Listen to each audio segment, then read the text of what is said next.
আজকে অনন্যা টিভির পক্ষ থেকে একটা বিশেষ গুরুত্বপূর্ণ বিষয় নিয়ে আলোচনা করতে চাই।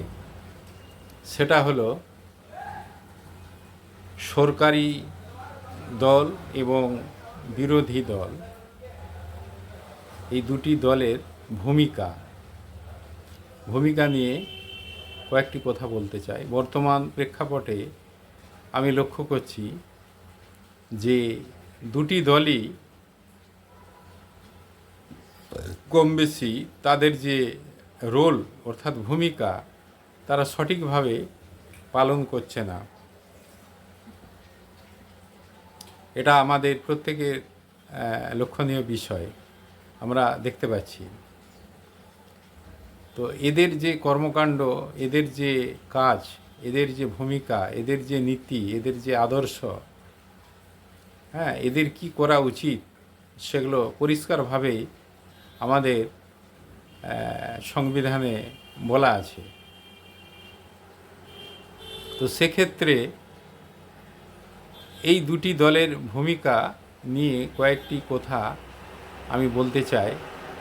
আমি এদের টেন্ডেন্সি বা এদের কাজকর্ম যে লক্ষ্য করছি সেখানে অনেক ভুল ভ্রান্তি ত্রুটি লক্ষ্য করা যাচ্ছে। তো আমরা সাধারণ মানুষ, আমরা ভোট দিয়ে থাকি। ভোট অনেক রকমের, অনেক ভোট দিয়ে থাকি।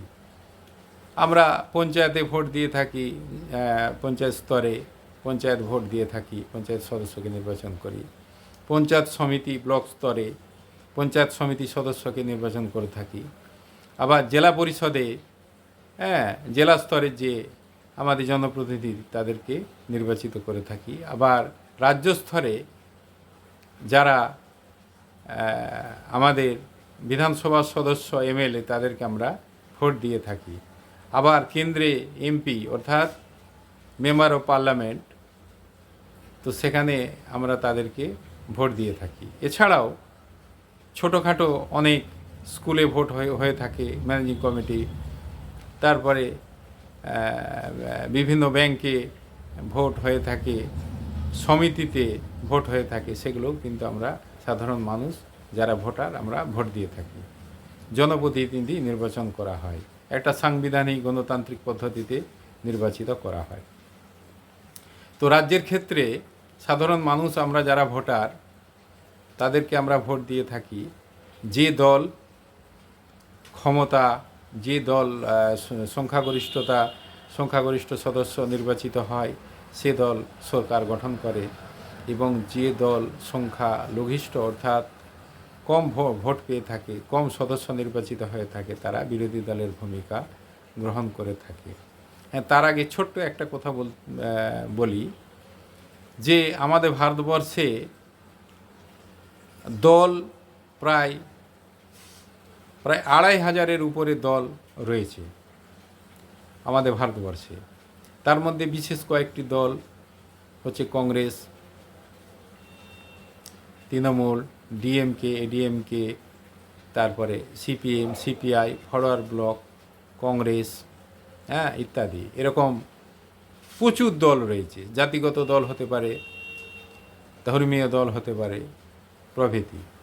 তো এই যে হাজার হাজার যে দল, এই দল দুটো একটি এমএলএ এমপি নির্বাচিত হয়ে দেখা যাচ্ছে যে একটা কোয়ালিশন যে সরকার হচ্ছে সেখানে মন্ত্রী নির্বাচিত হয়ে যাচ্ছে, এবং তারা একটা যে রাজ্যে একটা নির্ণায়ক ভূমিকা গ্রহণ করে থাকছে। অর্থাৎ এই যে এতগুলো দল, সাধারণ মানুষ কাকে ভোট দিবে কি না দিবে একটা বিভ্রান্তির মধ্যে থাকে। তার ফলে সংখ্যাগরিষ্ঠ একটা যে গঠনমূলক চিন্তাধারা নিয়ে সাধারণ মানুষ ভোট দিবে তার কোনো জো নেই। তো আমাদের যে বিকাশশীল বিভিন্ন রাষ্ট্র রয়েছে, যেমন আমেরিকা, গ্রেট ব্রিটেন, রাশিয়া, প্রভৃতি, এই যে বিকাশশীল দেশ, সেখানে কিন্তু মূলত দুটি দল রয়েছে। তার ফলে কি হয়, গণতান্ত্রিক পদ্ধতিতে একটা রাষ্ট্র পরিচালনার ক্ষেত্রে তাদের ভূমিকা সুষ্ঠুভাবে পালন করার একটা ব্যবস্থা কিন্তু আছে। অনেক দল নেই, গাদা দল নেই। আমাদের এখানে যেরকম দল রয়েছে আমাদের ভারতবর্ষে, ওখানে কিন্তু ওটা নেই। একটা সংখ্যাগরিষ্ঠ যে দল সরকার গঠন করবে, যারা সংখ্যালঘিষ্ঠ অর্থাৎ কম ভোট পেয়ে থাকবে, কম সদস্য নির্বাচিত হবে, তারা বিরোধী দলের ভূমিকা গ্রহণ করবে। দুটি, হ্যাঁ। তো আমাদের এখানে যে আমাদের দেখা যাচ্ছে রাজ্যের ক্ষেত্রে, কেন্দ্রের ক্ষেত্রে বিভিন্ন যে তাদের কর্মকাণ্ড লক্ষ্য করা যাচ্ছে, কোয়ালিশন সরকার গড়ছে। তো সেখানে একটা দুটো এমএলএ এমপি তারা কিন্তু ছড়ি ঘোরাচ্ছে এবং সংখ্যাগরিষ্ঠ হচ্ছে না। হ্যাঁ, যারা সংখ্যাগরিষ্ঠতা পাচ্ছে, যারা সংখ্যাগরিষ্ঠ হচ্ছে, মোটামুটি যাদের সদস্য বেশি, তাদের হাত পা বাঁধা। এর ফলে কি হচ্ছে, সাধারণ মানুষের যে কল্যাণকামী যে বিভিন্ন কাজকর্ম, রাষ্ট্রের যে ভালো মন্দ যে কাজ, সেই কাজ সঠিকভাবে কিন্তু হচ্ছে না। নিরঙ্কুশ সংখ্যাগরিষ্ঠতা কেউ কিন্তু পাচ্ছে না। হ্যাঁ, তার ফলে যে কাজকর্ম, সাধারণ মানুষের যে সেবামূলক কাজকর্ম বিঘ্নিত হচ্ছে। আর একটা কথা, যে সরকারি দল যারা সংখ্যাগরিষ্ঠতা অর্জন করবে, সেই সংখ্যাগরিষ্ঠ দল সরকার গঠন করবে, তারা মন্ত্রী নির্বাচিত হবে। যেমন রাজ্যের ক্ষেত্রে সংখ্যাগরিষ্ঠতা দল সমস্ত এমএলএ তারা নির্বাচিত হওয়ার পর মুখ্যমন্ত্রী নির্বাচিত করবে। সেই মুখ্যমন্ত্রী আবার সমস্ত মন্ত্রীদেরকে, ক্যাবিনেট মন্ত্রীদেরকে তারা ওই মুখ্যমন্ত্রী কিন্তু নির্বাচিত করবে। তার ফলে সরকার গঠন হবে, সরকার পরিচালিত হবে। সরকারের একটা সাংবিধানিক নিয়ম রয়েছে, গণতান্ত্রিক নিয়ম অনুযায়ী কিন্তু চলবে। কিন্তু বর্তমান প্রেক্ষাপটে দেখা যাচ্ছে সরকারি দল তারা তাদের স্বাতন্ত্রতা যে বজায় রাখার কথা, সেপারেশন অফ পাওয়ার, সেটা কিন্তু থাকছে না।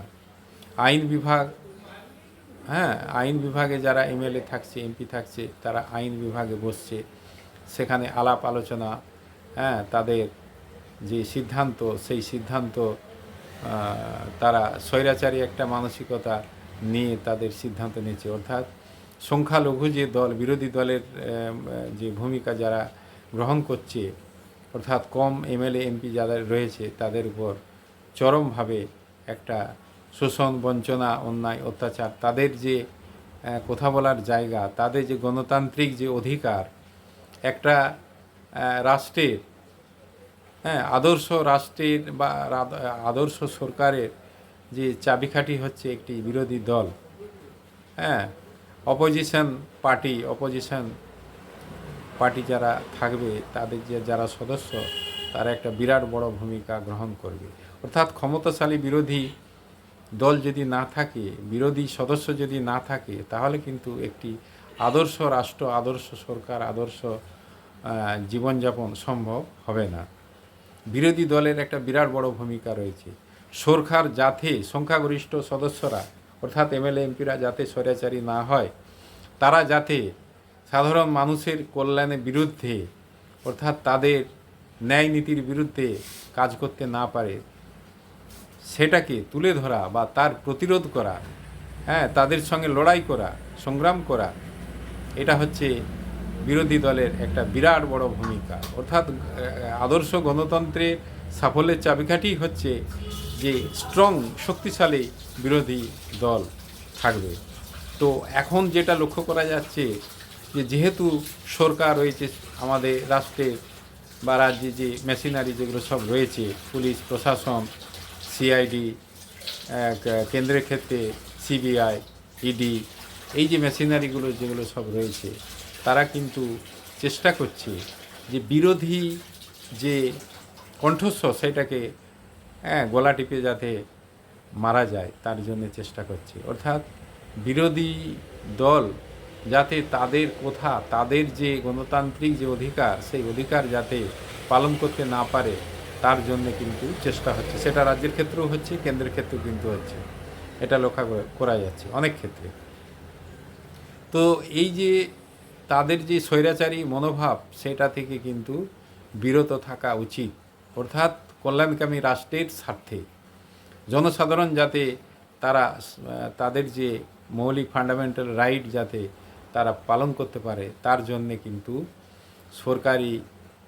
সরকারি যে দল বা সরকারের মধ্যে যারা রয়েছে, এমএলএ এমপি যারা সব রয়েছে, তাদেরকে সংযত হতে হবে, ধৈর্যশীল হতে হবে, ন্যায় সততার প্রতীক হিসাবে তাদেরকে কাজ করতে হবে। তাদেরকে বুঝতে হবে যে ক্ষমতা চিরকাল থাকে না।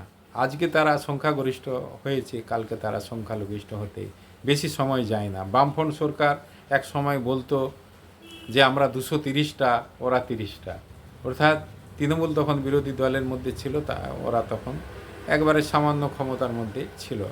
এই যে দম্ভ অহংকার বামফ্রন্টের শেষের দিকে, প্রথম অবস্থায় ওরা কাজকর্ম অনেক করেছে, এটা অস্বীকার করার জায়গা নেই, কিন্তু পরবর্তীকালে ক্ষমতার জোরে তাদের যে দম্ভ অহংকার, নিজেদেরকে একবারে হনু মনে করত, তার ফলে কি হতো, তাদের ক্ষমতা কিন্তু শেষ হয়ে গিয়েছিল লাস্টের দিকে। সাধারণ মানুষ ব্যতিব্যস্ত হয়ে তারা সমস্ত যারা মন্ত্রী তাদেরকে লাথি মেরে ছুঁড়ে একদম নর্দমায় ফেলে দিয়েছিল। এটা কিন্তু বাস্তব অভিজ্ঞতা, আমরাই দেখেছি, আমরা দেখলাম আজকে 14 বছর আগে। তো এই যে ঘটনা, এই ঘটনা কিন্তু ঘটবে, বাস্তব। ইতিহাস কখনো মোটামুটি মিথ্যে কথা বলে না। কোনো স্বৈরাচারী দাম্ভিক শাসক চিরকাল থাকে না। আমরা বিভিন্ন রাষ্ট্রের ক্ষেত্রেও দেখেছি। আমরা হিটলারের কথা জানি, স্বৈরাচারী ছিল। মুসলিনির কথা জানি, স্বৈরাচারী ছিল। তারা অন্যায় অত্যাচার করে বেশি দিন টিকে থাকতে পারে না। সেই জন্যে আমার বক্তব্য হচ্ছে যে সরকারি দল বা সরকার, তাদের উচিত হবে গণতান্ত্রিক যে পদ্ধতিতে তাদের যে ভূমিকা সঠিকভাবে পালন করা, যারা বিরোধী দলের জায়গায় রয়েছে তাদেরকে রেসপেক্ট করা, তাদের প্রতি সহনশীলতা, তাদের প্রতি যে শ্রদ্ধা ভক্তি, এইসব রাখতে হবে। কারণ এক সময় তারা সরকারি দলে রয়েছে, সাধারণ মানুষের যখন বিরাগভাজন হবে তখন তারা কিন্তু বিরোধী দলের ভূমিকায় থাকবে। তখন কিন্তু কোথায় যে তারা দাঁড়াবে, তারা যে কোথায় বাস করবে তার কোনো জায়গা পাবে না। ওই বামফ্রন্ট সরকারের মতো তাদেরকেও সাধারণ মানুষ ছুঁড়ে ফেলে দেবে। তাই আমি একটা কথা বলতে চাই যে সরকারি দলের মধ্যে যে সকল নেতা মন্ত্রী যে সকল দলের যারা দলীয় সদস্য যারা রয়েছে, তাদের প্রতি আমার বিনীত অনুরোধ, তারা তাদের ভূমিকা অর্থাৎ পলিটিক্যাল নলেজ তাদের মধ্যে কিছুটা থাকা দরকার, যে আমার কি কতটা ক্ষমতা থাকবে, আমার কি কাজকর্ম হবে, আমার কি করা উচিত, এই যে বিষয়গুলো, এটা কিন্তু রাষ্ট্রীয় যে গণতান্ত্রিক যে সংবিধান রয়েছে সেই সংবিধানে লিপিবদ্ধ রয়েছে। এবং আমি যেহেতু রাষ্ট্রবিজ্ঞানের ছাত্র এবং রাষ্ট্রবিজ্ঞানের শিক্ষকতার কাজও বহুদিন করেছি সরকারি হাই স্কুলে, সেক্ষেত্রে আমি আমার কিছুটা অভিজ্ঞতা, কিছুটা আমার প্র্যাকটিক্যাল যে লাইফে যে ঘটেছে বা যেগুলো দেখেছি সেগুলো শেয়ার করলাম। আমি চাই যে সাধারণ মানুষ যারা রয়েছে তারা যেন কিছুটা অন্তত রাজনৈতিক জ্ঞান অর্জন করে, কিছুটা পড়াশোনা করে, কিছুটা তারা তাদের যে বাস্তবিক অভিজ্ঞতা তারা সাধারণ মানুষের মধ্যে আলাপ আলোচনা, গঠনমূলক সমালোচনা যাতে করে, অর্থাৎ প্রতিরোধ, প্রতিবাদ, এই যে জিনিসগুলো ছোট ছোট কণ্ঠ যেন থাকে। আর সরকারি দল বিরোধী দল তাদের যে যার ভূমিকা তারা যেন সঠিকভাবে পালন করার চেষ্টা করে।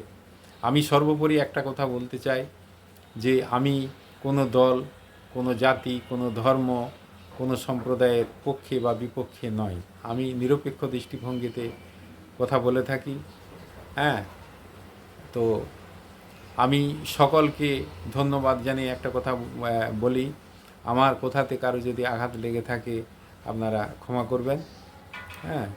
আর আমার যে কমেন্ট বক্স রয়েছে সেখানে কমেন্ট করবেন। ধন্যবাদ।